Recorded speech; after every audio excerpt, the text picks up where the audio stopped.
The carriage that carried the child of a duke, away from her father, stopped at the gates of St. Brigid's on the coldest morning of the autumn, and the girl who climbed down from it did not cry. She was 11 years old, and she had been told she was going to the convent to learn music and obedience.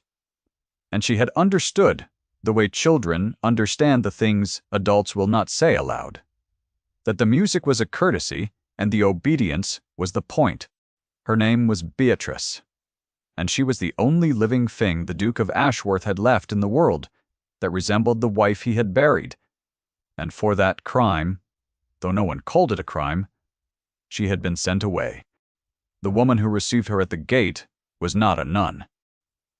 She wore grey wool and a plain bonnet, and she had hands that were raw at the knuckles from the work of the place. And when she looked at the child, she did not look at her as a burden delivered. She looked at her as a person who had arrived. The room had decided long ago what Eleanor Hartley was. She was the music mistress at St. Brigid's, 25 years old, a gentleman's daughter who had lost her gentleman and his money in the same hard winter, and had come to the convent school because there was nowhere else a girl of her education and no fortune could go. To the families who sent their daughters to be polished and forgotten, she was furniture that happened to play the pianoforte. To the parish, she was a spinster in service. To herself, in the rare moments she permitted the thought, she was a woman who had decided that since the world would not love her, she would at least be of use to the small, unloved creatures the world sent through these gates. Stay with me through this one. Some stories are about a great house, and some are about the woman who refuses to let a child believe she is nothing, and I think you will want to see how this one ends. What Eleanor noticed first about the new arrival was the silence. Beatrice did not weep, did not cling, did not ask when her father would come. She unpacked a small trunk in which someone, a servant, probably, had folded gowns far too fine for a convent and forgotten to pack a single thing the child loved. At the bottom, wrapped in a handkerchief, was one object the child had clearly packed herself, and she set it on the windowsill the way one sets down something sacred. It was a small wooden bird, painted once and worn now to bare grain at the wingtips, the kind a father might whittle for a daughter in a year when he still whittled things. Eleanor looked at it, and looked at the closed face of the girl and understood that the silence was not absence. It was a door held shut against a flood. The autumn deepened into the kind of gray that settles over English stone and does not lift. Eleanor learned the shape of the child by inches. Beatrice was clever in the way that frightened her teachers, because cleverness in a girl was understood to be a defect that wanted curing, and so she had learned to hide it the way Eleanor herself had once learned to hide it. She read past her lessons, she corrected the Latin of the older girls under her breath, and then looked stricken when she was caught. She would not play the pianoforte at first, would not put her hands to the keys at all until Eleanor stopped asking, and simply played in the empty hall in the evenings, and one night found the child sitting on the stairs, in the dark, listening, her arms wrapped around her own knees as though she were holding herself together. Eleanor did not send her to bed. She moved over on the bench and said nothing, and after a long while the girl came and sat, and put one finger to a single key, and the note hung in the cold air between them like a question neither could answer. The Duke did not write. There were letters from a steward, businesslike, enclosing the fees, instructing that the girl be kept until further notice, and that her education be directed toward a quiet and useful disposition. Eleanor read those letters in the small office where the accounts were kept, and felt the old familiar anger rise in her, the anger she had taught herself to swallow, because anger was a luxury a woman in her position could not afford. A quiet and useful disposition, as though the child were a horse to be broken to harness. She folded the letter and put it in the drawer with the others, and she went and found Beatrice in the cold schoolroom, and she taught her a song her own mother had taught her, one that had nothing useful in it at all. Winter came, and with it the first hard thing. There was a girl at the school, Lady Caroline Penhallow, the daughter of a viscount, 14 and certain of her place in the world, who had decided that the new arrival's grandeur was an affront to her own. Caroline had learned cruelty, the way the well-born learn it, as a social skill, and she practiced it on Beatrice, with the patience of a girl who has never once been told no. She let it be known that the Duke's daughter had been sent away because no one wanted her. She said it in the corridor loud enough to carry. The morning the post came and brought Beatrice nothing. The orphan with a living father, she called her, and the phrase moved through the school the way such phrases do, and Eleanor saw the child's hand close hard around the edge of a desk until the knuckles went white, and saw her say nothing, because the child had already learned that protest only confirmed the verdict. Eleanor took Caroline aside that afternoon, not to scold her, which would have changed nothing, but to set her a task. She gave the girl the youngest children to mind for an hour each day, the 5- and 6-year-olds who cried for their mothers. And she did it because she had learned that cruelty is often only idleness, with a good vocabulary, and because a girl made responsible for someone smaller sometimes remembers she was once small herself. It did not cure Caroline, yet it occupied her, and it bought Beatrice a quieter month. And Eleanor had long ago stopped expecting cures and learned to be grateful for quieter months. It was in that quieter month that the man came. He came on a gray afternoon in a traveling coat, dark with rain, and he did not send word ahead, and the portress did not know what to do with a duke who arrived unannounced and asked, in a voice that expected to be obeyed, to see the girl. Eleanor was crossing the hall with an armful of music when she saw him standing inside the door, water running from the hem of his coat onto the flagstones. A tall man with dark hair gone early gray at the temples, and a face held so still it might have been carved from the same stone as the walls. The Duke of Ashworth, she knew him at once, though she had never seen him, because there was only one man it could be, and because the stillness of him was the stillness of a man holding something at bay with the whole of his strength. He did not ask for Eleanor. He did not know she existed. He asked for his daughter, and the portress went to fetch her, and the Duke stood in the cold hall and waited. And Eleanor, who should have withdrawn, did not withdraw. She stood at the foot of the stairs with her music, and she watched him, and she saw the thing he did not know he was doing. When Beatrice appeared at the top of the stairs, small and pale and carefully composed, the Duke's hand rose halfway to his chest, to the breast of his coat, and stopped there, and fell. It was nothing. It was a gesture so small that no one watching would have marked it. Eleanor marked it. She did not yet know what it meant. She only knew that a man who felt nothing for a child did not reach for his own heart at the sight of her, and then forbid his hand to finish the motion. The meeting between father and daughter was a ruin of formality. He asked after her health. She answered that she was, well, your grace, the title landing between them, like a stone dropped down a well. He asked after her studies. She answered that she was applying herself. There was a silence in which 100 unsaid things stood in the room with them, and then the Duke said that he was satisfied, and that he would continue her here, and that he expected her to be obedient, and Beatrice said, yes, your grace, and that was all. He did not embrace her.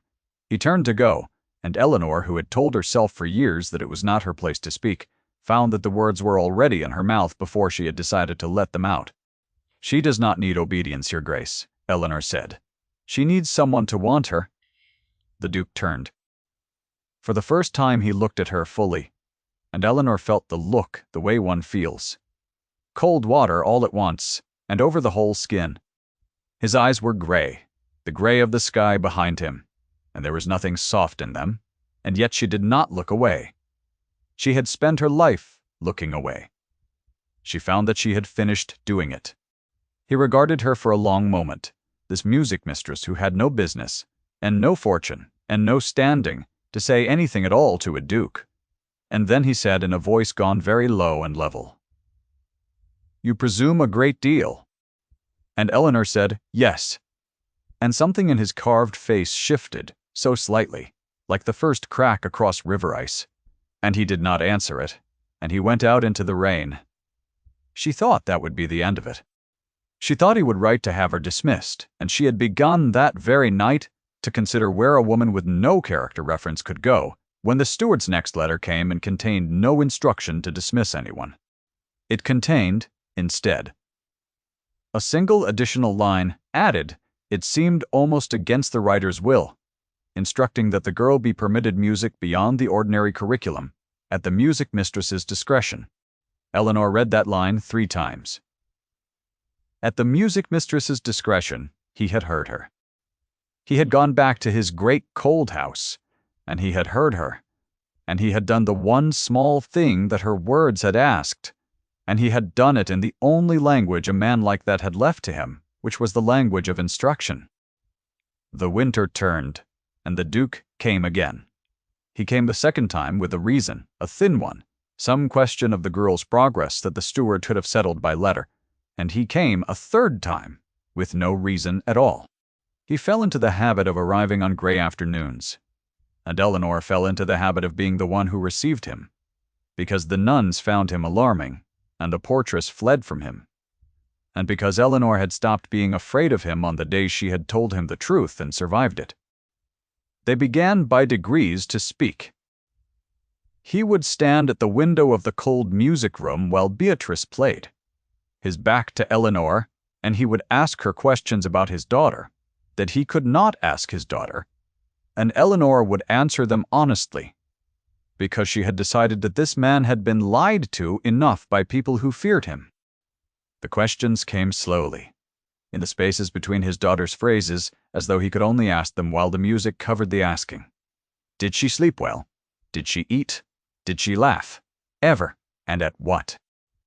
Eleanor answered each one, and she watched the back of his coat as she answered, the set of his shoulders that did not move, the stillness that she had learned to read now as a kind of listening, so intent it resembled stone. Once she told him that Beatrice had laughed that very week at a goose in the convent yard that had chased the gardener the length of the bean rows, and she saw his shoulders change a fraction, the way a held breath changes a man's whole back, and she understood that she had given him something he had not known how to ask for, which was proof that the child he had sent away was still, somewhere inside her careful silence, a child. She told him the child was lonely. She told him the child was brilliant, and hid it. She told him the child had packed one thing in her trunk that she loved, and that it was a wooden bird, and she watched his face in the window glass when she said it, and saw the muscle move in his jaw. What she did not tell him, because she did not yet know he was the one who had whittled it, was that the child slept with the bird in her hand on the nights the wind came hard off the moor, and that once, finding it fall into the florid dawn, Beatrice had refused breakfast until it was recovered from beneath the bed. There was a thing the Duke witnessed that afternoon, though Eleanor did not stage it for him, and did not know he saw it. A small girl from the village had come to the convent gate, the daughter of a tenant, frightened and dirty, and turned away by the portress for having no business there. Beatrice, crossing the yard, had stopped. She had taken the child by the hand and brought her into the kitchen passage, out of the wind, and given her the bread from her own pocket, and she had done it without looking to see whether anyone watched, which is the only true test of a kindness. The Duke saw it from the music-room window. He said nothing, and yet Eleanor, beside him, saw his hand close slowly on the sill, and understood that he had just been shown, by his own exiled daughter, the precise shape of the thing he had thrown away. It was on one of those gray afternoons that she learned the shape of his wound, and she did not learn it because he told her. She learned it because Beatrice, growing easier, growing braver, asked her father at the pianoforte whether he remembered the song her mother used to sing, and the Duke went so still and so white that Eleanor thought for a moment he might fall.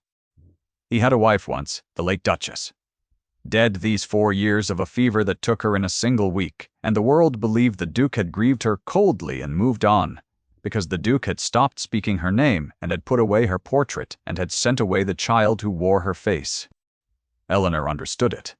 Now, all of it, in the space of a single held breath. He had not stopped grieving. He had been unable to bear the grief, and he had been a man who had never in his life been taught what to do with a thing he could not bear, and so he had done the only thing his whole life had trained him to do with unbearable things. He had removed it from his sight, The child had not been exiled because she was unwanted. The child had been exiled because she was loved past the Duke's capacity to survive the loving of her. He reached into his coat. Eleanor saw it now, and understood the gesture she had seen on the first day, the hand rising to the breast and stopping. He drew out a small, flat thing wrapped in linen, and he did not unwrap it, and he held it a moment and put it back. It was a miniature. She would have wagered her position on it, a painted miniature of the dead Duchess that he carried over his heart and could not look at and could not put down. He did not show it to her. He did not need to. He had carried his wife's face against his chest for 4 years and had sent his wife's living face to a convent because he could endure the painted one and not the breathing one, and Eleanor's anger at him, which had been considerable, dissolved into something more difficult, which was understanding. "Come away from the window," she said to him softly, the first command she had ever given him, gentling the order the way one gentles a frightened animal. "Come and hear her play. You have time yet, Your Grace. She is still here. The miniature does not need you. The child does." He came away from the window. It cost him something. She could see. He sat, a duke sitting in a hard chair in a cold convent music room, and his daughter played the song her mother used to sing, the one Eleanor had taught her without knowing what it was, and the Duke of Ashworth put one hand over his mouth and listened, and did not move. And when it was over, he said in a voice that had lost its level certainty for the first time, "Thank you," and Eleanor did not know whether he was speaking to the child or to her. Spring came, and with it the danger she had not foreseen. The Duke's mother, the Dowager Duchess of Ashworth, a woman who had ruled the family through 3 generations and the deaths of 2 of its dukes, learned that her son had taken to visiting a convent school, and learned why, and did not approve. She came herself in a coach with the ducal arms on the door, and she swept into St. Brigid's like weather, and she took the measure of the music mistress in a single glance, and found her exactly as negligible as she had expected. The Dowager had plans for her son. There was a match. A Lady Sophia Merivale, young and rich, and impeccably bred, who would give the dukedom an heir, and the Dowager a daughter she could direct. The Dowager had not spent 4 years patiently steering her widowed son back toward his duty to have it undone by a penniless music mistress who had filled his head with sentiment about a child. "You have done a great deal of harm here," the Dowager said to Eleanor, in the cold parlor, with the door closed. "You have encouraged my son in a weakness. A man in his position cannot afford weakness, and a woman in your position cannot afford to forget hers. The child is well enough where she is. My son will marry where he ought. And you, Miss Hartley, will remember that you are a servant in a convent, and not a person whose opinions signify." She said it without heat, which was worse than heat. She said it the way one states a fact of nature. The music mistress with ideas above her station, she called her to the prioress. In the corridor, where the words could be overheard, and they were overheard, and they traveled. And Eleanor stood in the cold parlor after the Dowager had gone and felt the old verdict close over her again like water over a stone. She knew this verdict. She had worn it before. She had worn it the winter. Her father died, and the creditors came, and the family that had dined at his table found, suddenly, that they were engaged elsewhere. She had worn it in the offices of 3 schools that had looked at her references and her empty purse and found her wanting. She had learned to fold herself small enough to fit inside other people's idea of what she was, and she had told herself that folding was the same as peace. The Dowager had only reminded her of a lesson she believed she had finished learning. What the Dowager did not know, what no one in Eleanor's long, careful life had thought to ask, was whether a woman folded that small ever stopped wishing to stand up straight. Eleanor went up to the schoolroom that evening and found Beatrice already asleep, the wooden bird in her hand. And she stood in the doorway a long while in the dark, and she did not feel small. She felt, for the first time in years, the particular steadiness of a person who has located the one thing she will not surrender, The dowager moved quickly. Within a fortnight, a letter came, not from the steward this time, but from the Duke himself. The first letter Eleanor had ever seen in his hand, and it was brief, and it was terrible.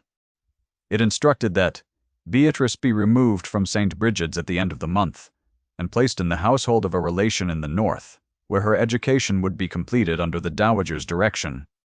It said nothing of music, at the music mistress's discretion. It said nothing of anything Eleanor had built. It was the letter of a man who had been reminded of his duty and had bent to it.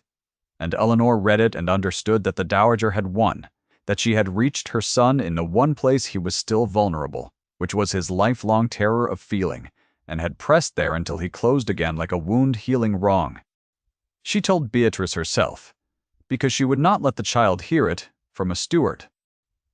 The girl took it the way she took everything, in silence, but Eleanor saw the small hand go to the wooden bird on the windowsill and close around it, and she saw the child understand that she was being sent away again from the one place she had begun to believe she might be wanted.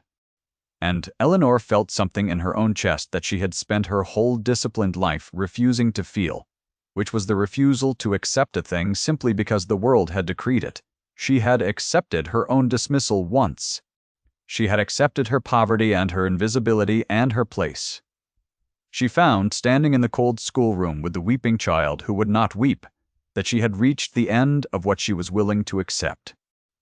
The dark moment came on the day of the leave-taking, and it came in the great hall of Ashworth itself, because the dowager had decreed that the household be assembled to receive the child before she was sent north, and had decreed, too, that the music mistress accompany her that far and no farther, so that the severance would be clean and witnessed and complete. Eleanor understood the cruelty of it only when she arrived. She was to be made to deliver the child into the hands that would carry her away in front of the assembled household, in front of Lady Sophia Merivale, who stood at the dowager's hand in pale silk, in front of the Duke, who stood at the head of his own hall with his face carved back into stone. The orphan, with a living father, Caroline Penhallow had called the girl, months ago in a corridor. She has ideas above her station, the dowager had said. And now both verdicts were to be sealed at once. The child sent off, and the woman dismissed, and the hall full of people who had decided long ago what each of them was. Eleanor crossed the great hall with the child's hand in hers. The dowager waited. Lady Sophia waited, lovely and correct and entirely beside the point. And Eleanor, who had been summoned to be the instrument of the severance, stopped in the center of the hall and did not deliver the child. She knelt instead, in front of all of them on the cold marble, so that she was level with Beatrice's frightened eyes, and she took from her own pocket the wooden bird, which the child had left on the windowsill, and which Eleanor had carried all this way, and she put it into the girl's hands and closed the small fingers around it. "Whatever they do," she said low, but not so low that the hall could not hear, "you were wanted. Remember that you were wanted. I will not tell you a comfortable lie. I will tell you the truth. You were never the problem. You were the thing they could not let themselves love, and that is their wound, and not your fault. And you will carry this bird north, and you will know that somewhere a person was glad you were born." The hall was silent. The dowager's face had gone rigid. And the Duke, at the head of the hall, took one step forward, and then another, and the assembled household turned to watch their master cross his own floor. And Eleanor rose from her knees and faced him, certain now that she had ended herself. That there was no convent and no school and no position anywhere that would take a woman who had knelt on a duke's marble and contradicted a duke's mother in a duke's hall. She had nothing left to lose, and she had discovered, too late to be of any use to her, that having nothing left to lose is its own strange freedom. He stopped in front of her. The whole hall held its breath. The dowager said his name once, a warning, the syllables sharp, and he did not turn to her. He looked at Eleanor Hartley, the penniless music mistress, kneeling moments before on his floor, and he looked at his daughter, clutching the wooden bird he had whittled in a year when he was still a man who whittled things, and the household watched the carved face of the Duke of Ashworth do the thing it had not done in 4 years. She stays, and so does Miss Hartley. The line fell into the silence and did not echo, because true things do not need to. 3 words and a name, and the dukedom rearranged itself around them. The dowager's hand rose to her throat.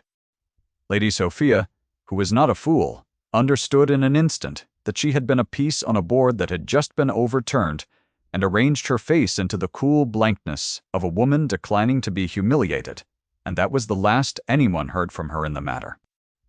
And Beatrice looked up at her father, the wooden bird in her 2 hands, and the Duke went down on one knee in front of his own daughter in his own hall, the second person to kneel on that marble that morning. And he did not say he was sorry because he had not yet learned the words, but he held out his hand, and after a long moment the child put hers into it, and the bird was held now between both their palms. The dowager did not collapse in any visible way. She was made of harder material than that. Still, the household saw her son set aside her plan in front of every servant and tenant who would carry the story home. And the household understood that the long regency of the Dowager Duchess over the affairs of Ashworth had ended in the space of 3 words, and the dowager understood it too. She gathered her dignity, which was considerable, and she said in a voice that had lost its certainty that she hoped he knew what he was doing. And the Duke said that he believed, for the first time in 4 years, that he did. It was not a cruelty done to her. It was only a displacement, the quiet kind, the kind from which a proud woman can withdraw with her spine intact, and she withdrew, and the matter was closed. What the household did not see, because it happened later and in a smaller room, was the rest of it. The Duke found Eleanor in the music room of his own house that evening, the room his late wife had used, the room he had kept locked for 4 years, and he had unlocked it, and the dust sheets were drawn back from the pianoforte, and Beatrice was already there playing softly in the last of the light.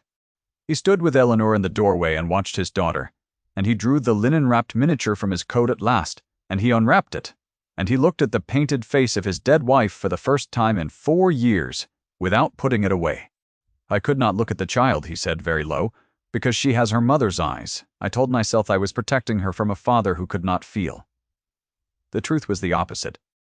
I felt too much, and I was a coward, and I sent away the only thing I had left of the woman I loved, because I could not survive the loving of it. You knew. You said it to me in a cold hall the first day that she needed someone to want her. And I have not had a single hour of peace since, because you were right, and because I had wanted all that while to be the one who wanted her, and did not know how to begin." Eleanor did not tell him it was easily done. It had not been easily done. She told him the truer thing, which was that wanting was not a thing one knew how to do, but a thing one chose to keep doing, on the gray afternoons and the cold mornings, one finger to one key in the dark until the music came. He looked at her then the way he had looked at her in the convent hall on the first day, all at once and over the whole of her, but the cold was gone out of it, and what was left was a man seeing a woman the world had decided not to see, and finding her to be the one person in his life who had never once been afraid to tell him the truth. He did not propose to her that evening. He was not yet that changed. Yet he asked her to stay, to teach his daughter, to remain in the house, and the asking was not the instruction of a duke to a servant, but the request of a man who had run out of other ways to keep a person near. And Eleanor heard the protection inside it the way she had learned to hear it, and she said yes. She said it for the child. She told herself she said it only for the child. Her hand resting on the doorframe did not believe her, because it had steadied itself there at the exact moment he turned to her. And a steady hand on a doorframe is the body's way of remaining upright when the heart has shifted its whole weight to one side. The spring deepened. He learned his daughter slowly, clumsily, the way a man learns a language late, and Eleanor watched him learn her, and watched the child unfold under the simple, unfamiliar warmth of a father who had decided to stay in the room. He brought Beatrice down to dinner. He listened to her play. He found in himself the man who had once whittled a bird, and he began tentatively to be that man again. and the house that had been kept like a tomb for 4 years began to be a house where a child laughed in the corridors. And between the Duke and the music mistress, there grew the thing that grows in the spaces between honest people. Slowly, without declaration, in the brush of a hand passing a sheet of music, and the long looks held a moment past propriety, and the silence that was no longer cold. He came to her one evening in the garden where the first roses had opened against the grey stone, and he stood near her, nearer than rank permitted, and he said her name, her given name, Eleanor, the first time he had ever used it, and the sound of it in his low voice undid something in her that years of discipline had bound tight. He did not touch her. He raised his hand and held it a breath from her face and did not close the distance, and the not closing was its own kind of touch, more than a touch would have been.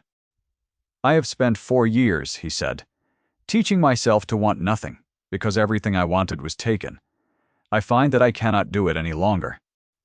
I find that I want, against all my sense and all my mother's good advice and all the safety I built, to spend the rest of my life in the same house as you. I am asking. I do not command this. I have commanded too much. I am asking." And Eleanor, who had been wanted by no one for so long that she had built a life that required no one to want her, found that her carefully built life had been a kind of convent of her own, a place she had sent herself to be safe, and that she had been sitting in it in the dark for years the way Beatrice had once sat on the stairs. Holding herself together by force, she had told the child that wanting was a thing one chose to keep doing. She found that she was choosing it. She did not answer with a speech. She closed the breadth of distance between his raised hand and her face herself, turning her cheek into his palm, and that was the answer, and he understood it. And neither of them said anything further for a long while, because some things are too large for the rooms that words can build. They stood in the garden until the light went, his hand against her cheek and her cheek against his hand, and the roses gave up their color to the dusk, one by one. And somewhere in the house a girl was playing a pianoforte with the windows open so that the notes came out across the gray stone and the new dark and reached them where they stood. He did not tell her then about the dowager, or the settlements, or the 1,000 practical things a duke must arrange before he may marry a music mistress and make a duchess of her. Those would come, and they would be difficult, and they would be managed. What he told her instead, the only thing he said before the dark was complete, was that he had unlocked every room in the house that week, every room he had sealed in the 4 years of his grief, and that he had found them dusty and waiting, and not as he had feared, full of ghosts. The house had only been holding its breath, he said, the way he had been holding his, and now it had let it out. They were married in the late summer, quietly, in the small church on the estate, with Beatrice standing up beside them in a gown that was not too fine, and held nothing she did not love. The dowager attended. She had come in the end to a careful peace with the woman who had displaced her. The kind of peace proud people make, built less on affection than on the recognition of a worthy adversary, and she sat in the front pew with her spine straight, and watched her son marry the music mistress. And if she grieved her vanished authority, she did not show it. And once, only once, Eleanor saw the old woman look at the child who stood between the bride and groom, and saw something in the hard old face soften that had not softened in a long time. The hierarchy had not been destroyed.